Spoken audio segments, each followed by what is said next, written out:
This is episode 84 of The Variety Artist. This is John Abrams, your host and that guy that interviews successful variety artists from around the world. At first, I started putting together my annual Halloween special with all the performer horror stories. But when I was editing, I realized just how many great stories my guests have had. So I turned it into a good old-fashioned fun stories from the Variety Artist show. These are some of the funniest and most interesting stories from the last 50 episodes or so. It's a wild ride. Have fun! Fun fact number 664. John was featured in the HBO documentary Real Sex. Welcome to The Variety Artist, providing aspiring artists and entertainers with in-depth discussions from top performers from all over the world. So get ready to book some gigs, make some money, and have some fun with your host, John Abrams. Our first stories come from episode 39, the guy that's done more cruise ship performances than anybody else. It's Magician Craig Diamond.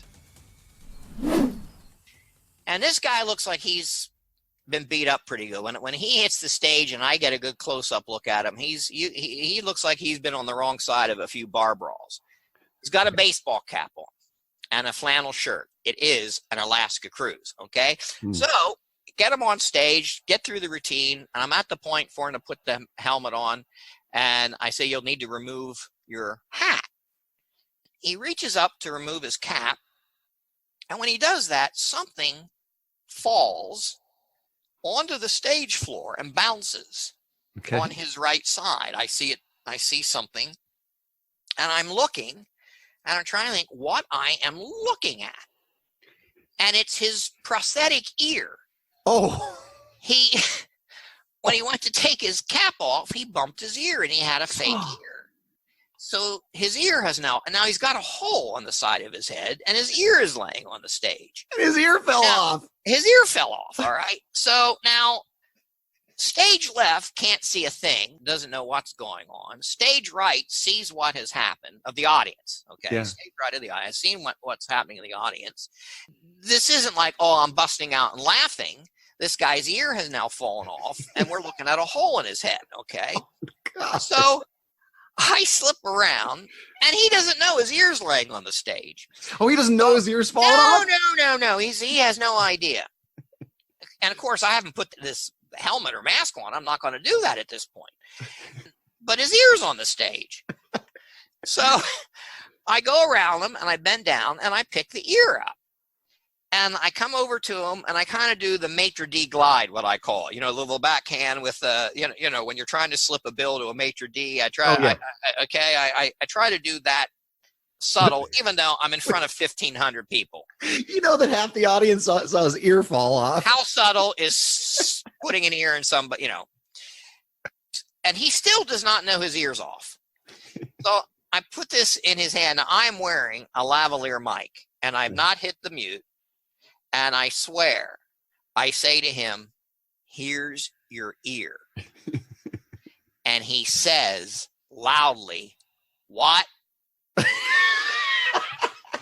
Well, let me tell you, I couldn't keep it together. No, I couldn't. At that point, I bent over. The stage right of the audience, they're just about peeing their pants. All right, they're screaming, and stage left doesn't have a clue what the hell is going on at this point. They just do not know, and he just calmly slips his ear back on the thing, and on we go.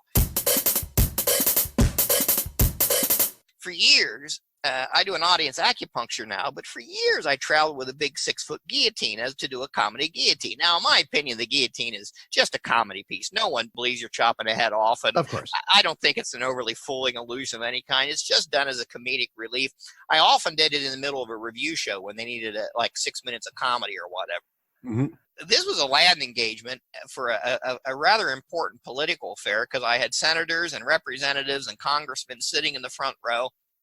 And I get the lady up, down on the guillotine, and of course, doing the shtick leading up to it. And everybody knows if you're doing that, the usual fake 3 count, 1, 2, 3 days ago we had an accident, stock line. And I go, 1, 2, 3 days ago we had an accident. And when I said 3 days ago, now she's on her knees with her head locked in the stocks. And when I said 3 days, she spits her dentures out of her mouth and towards the front row, spits the dentures out. They flew out at such a high arc. She must have put backspin on them because when they landed, they bounced twice back to her. Oh. and they bounced back close enough she was able to reach around with her arm, grab them, and put them back in her teeth. Oh my gosh. So, I mean, her mouth. So, well, that's a 5, that's basically you go sit on the edge of the stage and just wait till the pandemonium stopped. Because I looked out, I had a congressman and a senator off their seat on the floor, slapping the floor on that one. Our next story is from episode 38. She empowers others through body movement. Belly dancer and speaker Celeste De Kamps. Nobody believes me. It's because it just sounds so crazy, but yeah. This was at a L'Oreal convention. I was got the job to perform, and they had a circus theme. It was outside. There were jugglers, stilt walkers, a 50s band, and a monkey grinder and his monkey. A monkey grinder, an organ grinder. An organ grinder, I meant, not a monkey grinder. Oh my God. I used to say that would have been awful, right? A monkey grinder. An organ grinder. I used to say monkey grinder too until I kind of pictured it in my head. Yes. That's great. Oh, yeah. No monkey grinding. It was an organ grinder and his monkey. Yes. So they gave me an area, and they said, "Okay, play your music here and start dancing." So I have my music on. I'm dancing, and I got a whole crowd of people around me, and also I see something flash by my eyes. And I had just stopped to do a pose, and I'm waiting for the next song to come on when I look down, and there's this little monkey, and I don't want to make a sudden movement because I don't know what he's going to do. And all of a sudden, he just grabs my foot and sticks my big toe in his mouth. And I'm just standing there. I'm just balanced on one foot, and I don't want to move because I'm thinking I'm going to lose a toe. Oh, yeah. And everybody's frozen. I mean, nobody's moving. And finally, the organ grinder comes running over, and he goes, "He doesn't have any teeth. He doesn't have any teeth." Thank goodness. And I go, "Okay." But he is just sucking on my toe. And I said, could you please make him stop? That's so bizarre. I don't want to hurt the little monkey. And he finally picks the little monkey, and he lets go of my foot. And everybody's laughing because it was just the silliest thing. And I'm dancing again. My music stops. I'm in a pose, and that monkey grabbed my foot again. Oh, that second time? I mean, we're talking lightning fast. I'm like, seriously, guys? And people were falling out laughing. And the organ grinder goes, "I don't know how he got away from me." Picked the little guy up again. But I was like going, "Oh, nobody's going to believe me." Oh.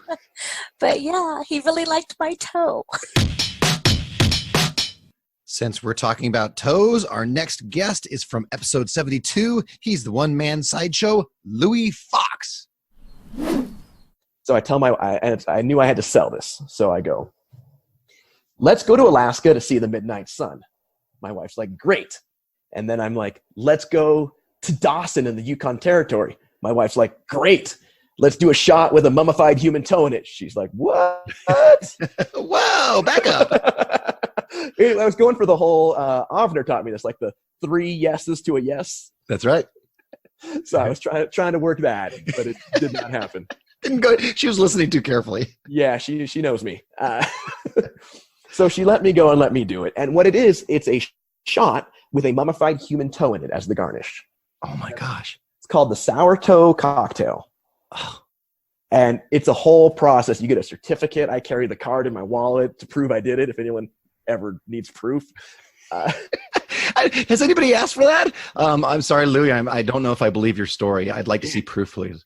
But it's cool. There's like an old sea captain administers it. He gives you a whole, reads a poem to you. It's amazing. And I need to bring a guy up. I'm like, oh, that guy seemed friendly. So I bring him up, and he ends up holding the banana.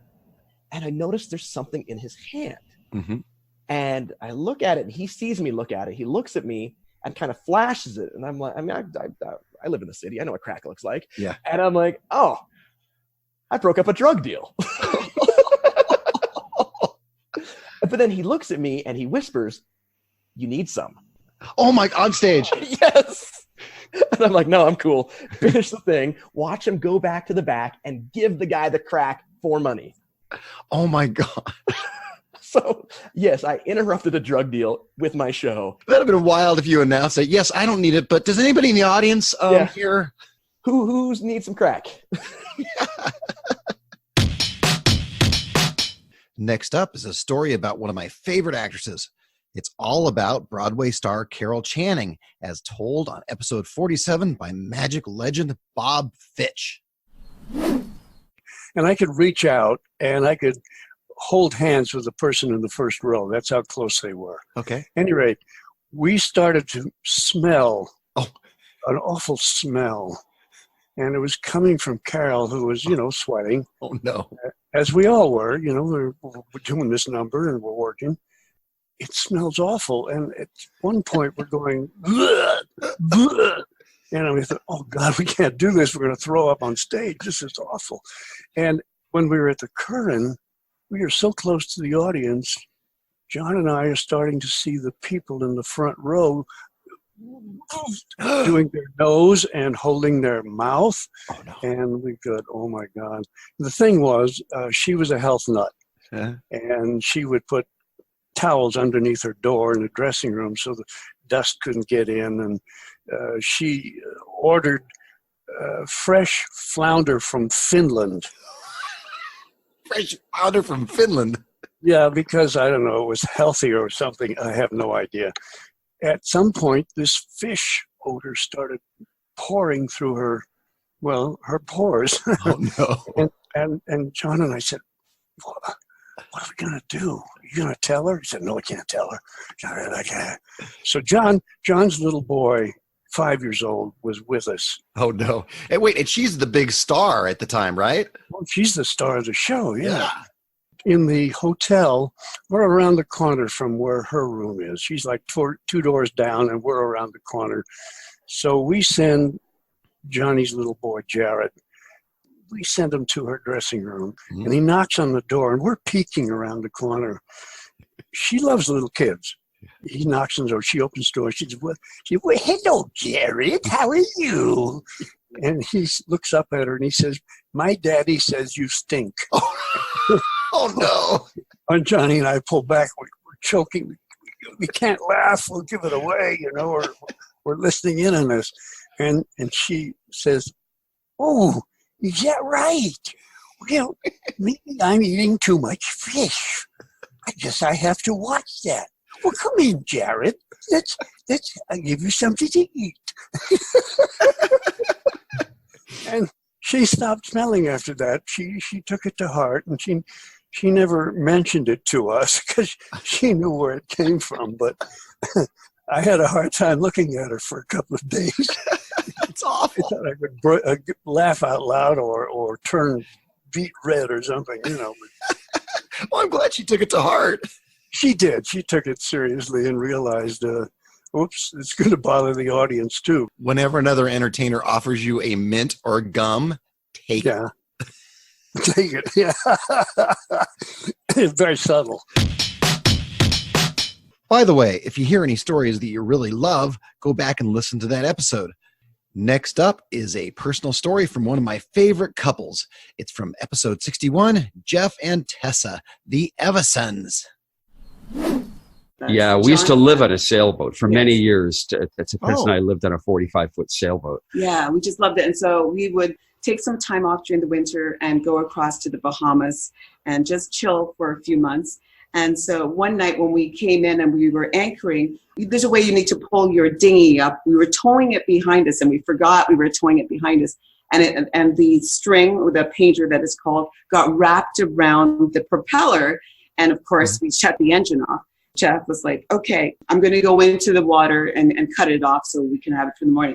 So he jumped in with his fins and his goggles and started cutting it off. And then all of a sudden, this shark came from nowhere, and he had to get right back into the boat. And so he was trying his best to do it, but it just kept coming back and forth. And then the night got really, really rough, and we could see them coming all around us, sailing all around us, swimming all around us. And we didn't have any idea that the place we were is where they had tours, and they would bring people in to dive and to feed the sharks. So they thought we were getting the water to feed them.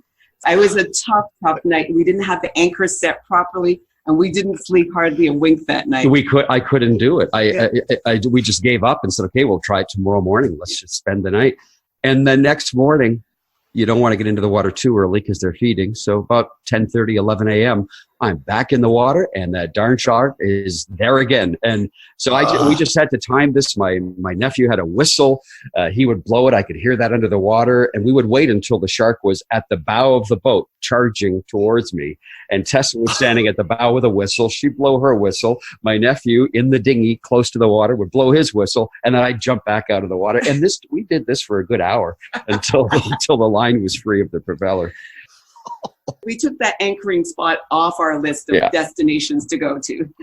Oh, you think? Yeah. Any other mentalists listening to this? There's this great place in the Bahamas that you can go to. There are pretty much sharks everywhere. The Bahamas there's a lot of sharks everywhere you go. My next guest tells a story about a time she was on stage and experienced what is one of my worst nightmares. From episode 76, it's professional silly person Amy G. Okay, since we're doing the shame thing, go. Yeah, this was in Edinburgh in 2014, and it was the end of the run, so I was sick. I think I had some sort of, I was recovering some sort of bladder infection too, so I was just bucket after bucket of water to get through this. I was there alone. I was doing all my own PR. I was doing a show at 11 o'clock at night. It was really intense. Yeah. Was just getting through it with water and vitamin C and anything anybody would throw at me. Being on at 11 o'clock in Edinburgh means that you really go on at midnight because there's every show gets pushed a little bit. Mm-hmm. Now this night, but yeah, you still have to be ready. And for me, being ready at 11 o'clock meant that I was dressed, and I have just layer and layer and layer of underdressing and gags, and there's all sorts of mics and little gags stuffed into every little crevice and little cranny and pockets and things. You know what it's like. Yeah. I had all this on, and the guy before me was just going on and on, and he was late, and he was on a roll or something, and he just kept on going on and on and on. I'm just waiting in the wings, waiting for my turn. But you can't leave because he might stop at any moment. That's right. And then you're on, and I have to do all of my own changing of the guard and setting my props, and so I couldn't go to the bathroom. I had so much water, and I couldn't go to the bathroom because I had all these layers and gags, and I didn't know when he was stopping, and he went 25 minutes over. I heard him leaving the stage. I'm going to go on stage. I'm going to do this thing. I did it. Halfway through the show, in that moment where I had to go off stage when the video played. Mm-hmm. So the video is playing. I'm off stage, and as soon as I'm off stage, of course, I had to pee so badly, and I'm taking off all my clothes. They're wet leotards and wet feathers and all this stuff. And I'm getting out of that and getting into something, the skull bra. And there's this little girl who was helping me with that change. And I said, "My kingdom for a pot to piss in. I need a pot to piss in." I should not. Those were my words. I am just that much of a nerd. I actually said those words backstage. I don't know if there was something better that I could have said, or she would have actually given it to me. She's like, what is she doing? Shakespeare in the middle of I know. So stupid. I just needed a pot to piss in. And she didn't get it for me, obviously. And then the song stopped, and I had to go back out on stage. And so then I go out in my skull bra and my grass skirt, and I do the thing. And thank God, Dr. Footlights takes over, right?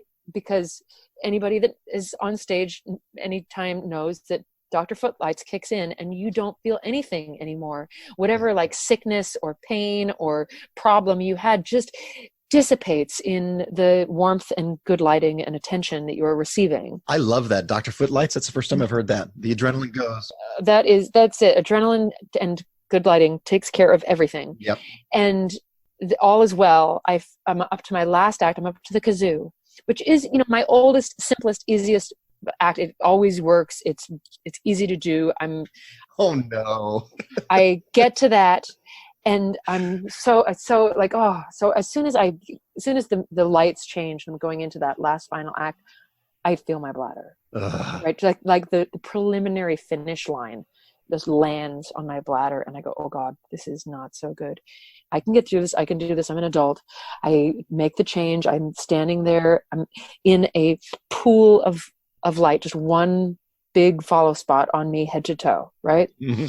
I'm talking about the shame of being an American. This is in Edinburgh. They really understand. This is the peak Obama years. So there's that like heightened actual patriotism that is also a little uncomfortable, but I'm talking and making jokes about all these things.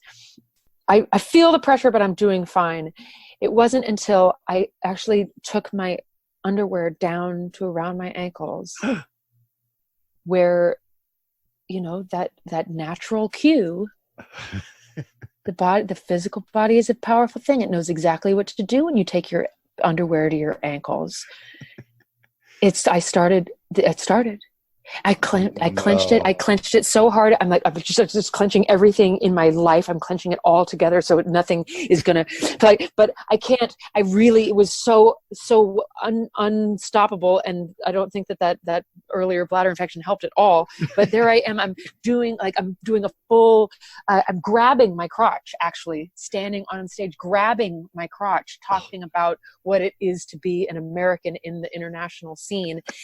There is like little splashes of happening around my ankles. I start to actually do that dance, and I'm doing like an eagle pose. If you're familiar in yoga, like my legs are just fully wrapped around everything. I start to dance. I go, oh, this is better if I'm moving. I start moving, and I'm moving, and this is okay. And so like the walk that I normally take turns into the sprint upstage. Absolutely, just completely dodging myself and all of this, and I can't hold it anymore. It's starting to happen. So I run away. From the spotlight. I'm in the middle of my routine. I'm in the spotlight. So there I am. I run away from the spotlight, and for a second, I just feel all of that, like the relaxation of like that shy girl that just wants to be in the dark, that like would hide in the closets. And there I was finally like, at home, like in the closet, and sure, like the puddle just goes. But of course, the follow spot finds me. Oh, of course. He thought I was just messing with him. So he does that classic clown trope. He got right back on me and catches me in the act of actually producing a puddle for myself on stage. And he thinks you're just messing around. He thinks I'm messing around or something. The audience obviously thinks it's hilarious because it looks completely choreographed. I am wetting the stage, and now I am actually living in a pure flood of shame, of like I can't control my bladder 5-year-old shame. Meanwhile, the audience is just laughing, and I realize there's like, what am I doing? This is gold. Yeah. This is what I am about. This is what they came for. This is what I'm here to give. So I just let it go, and it was the best pee I've ever had. It was one of those super long pees too, where you just keep on peeing. Oh yeah. I probably could have sung the whole national anthem. It was so like long, this waterfall of pee that just kept on going. Then I had finished the thing. I walked over to get the mic stand. I have to finish this act now. So I walk away, I go grab the mic stand, walk back, I see my trail of little wet footprints on the stage. Nice. Put the mic stand right in the middle to like vaguely obscure this reflecting pool of shame. And finish the act. But really just knowing deeply, deeply, deeply that there is just no difference between shame and entertainment once the light hits it. Oh, man.